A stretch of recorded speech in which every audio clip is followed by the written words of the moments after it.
Welcome to Lunch with the Lord. I'm Pastor Mark. We're in 1 Peter chapter 4, and we are continuing here in verse 13 this lesson. But before we begin, Jeremiah 15:16, Thy words were found, and I did eat them, and thy word was unto me the joy and the rejoicing of my heart.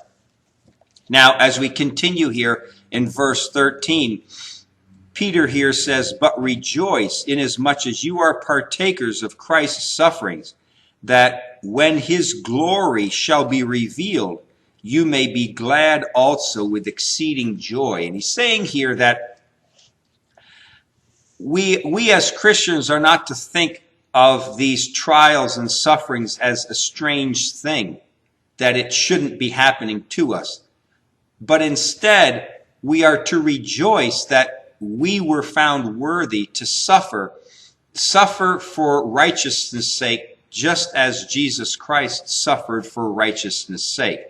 And he says here, we are to rejoice that we suffered the same things as Christ suffered. And then he says here in the last part, that when his glory shall be revealed, you may be glad also with exceeding joy. And there are two ways to interpret this last part of verse 13.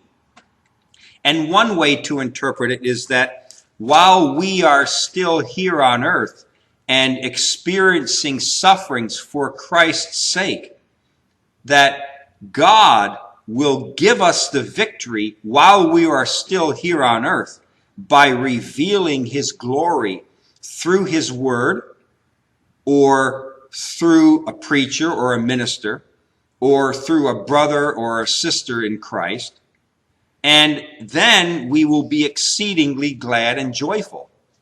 So he's saying here that one way to interpret this is that while we are still on earth, Christ's glory is revealed and we have exceeding joy. But the other way, and the most common way of interpreting it, is that it means that when our time here on earth is over and we leave all our unjust suffering behind, we enter into his eternal glory at last. And we will be filled with an exceeding joy, knowing that all suffering is now over. So one way to interpret is we can experience this exceeding joy and Christ revealing his glory to us while we are on earth, and we get victory after victory while we are still living.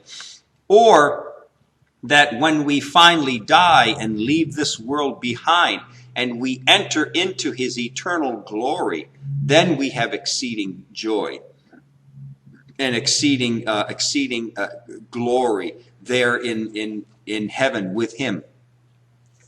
Now, just to recap verses 12 and 13, as Christians, we are not to think of our unjust sufferings as something that shouldn't be happening to us at all. But we should rejoice because we are suffering the same things as Jesus did. And when his glory is revealed to us, we will be glad with super abundant joy. And that's what that Greek word for exceeding joy. Exceeding, the Greek word means super abundant joy. It just doesn't mean be happy. It just means it means an exceeding abundant joy. Now, how you decide that you want to interpret it, that's up to you. Whether you see it as an experience that we receive here on earth, or whether it's an experience that we receive when we leave this earth and enter into his glory, we have exceeding joy. So now verse 14, Peter continues and he says, If you be reproached for the name of Christ, happy are you, for the Spirit of glory and of God rests upon you.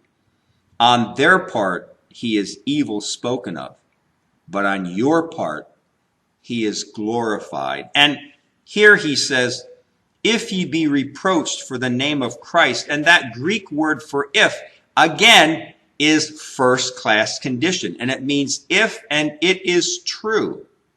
So these Jewish believers, it is true that they were being reproached for the name of Christ.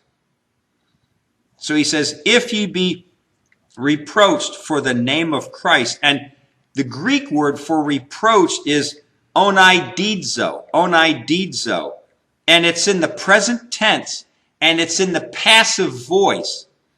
And it means to disgrace or to defame.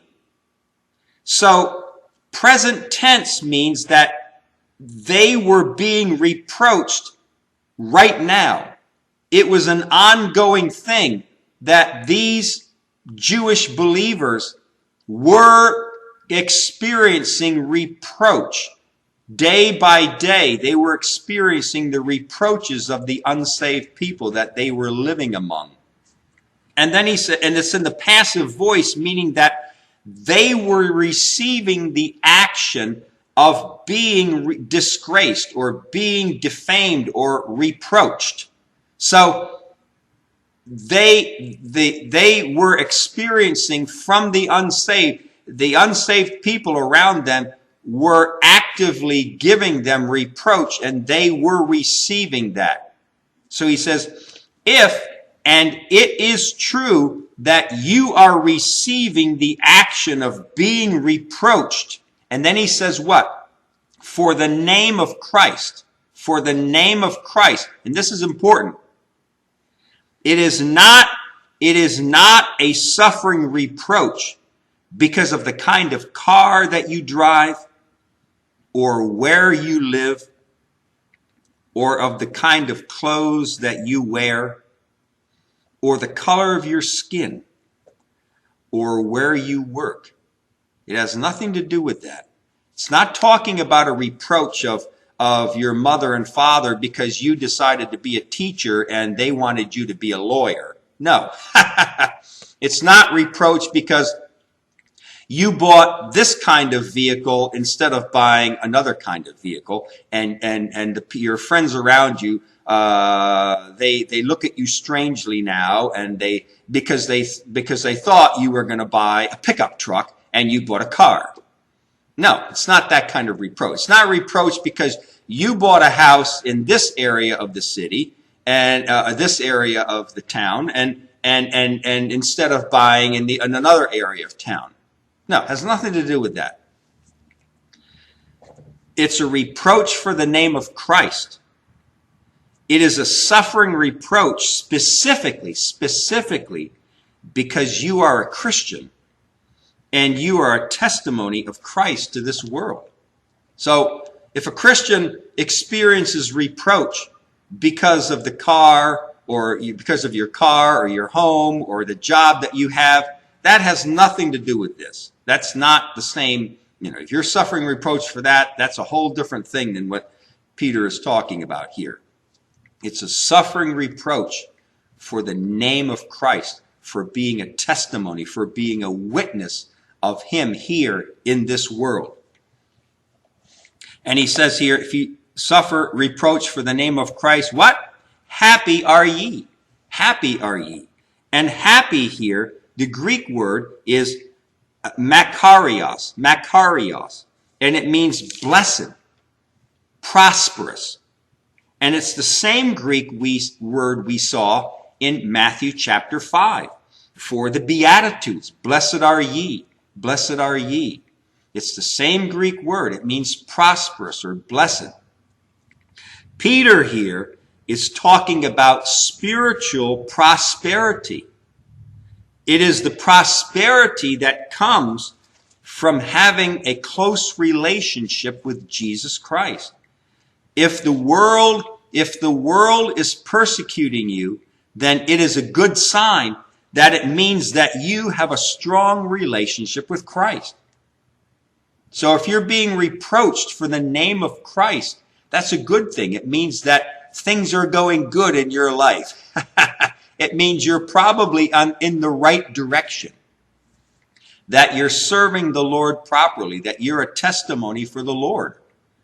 And it doesn't mean that Don't take it and twist it around and say there's something wrong with me. No, persecution and suffering for righteousness' sake means probably everything's going right, and that's why we rejoice. So he says here, if and it's true that you are being reproached for the name of Christ for being a Christian here in this world, being a testimony, then happy, prosperous, blessed are you.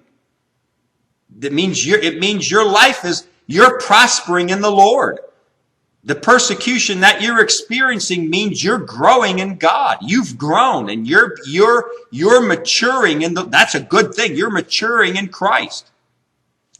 So happy are ye, for the Spirit of glory and of God rests upon you. And you know what? I'm going to speak on that. I'm going to let this lesson be a little bit short today because I have a lot more to say on this subject of the Spirit of glory resting upon us. So you'll have to tune into next lesson to get that, all right? Until then, walk with the Lord. I know He walks with you.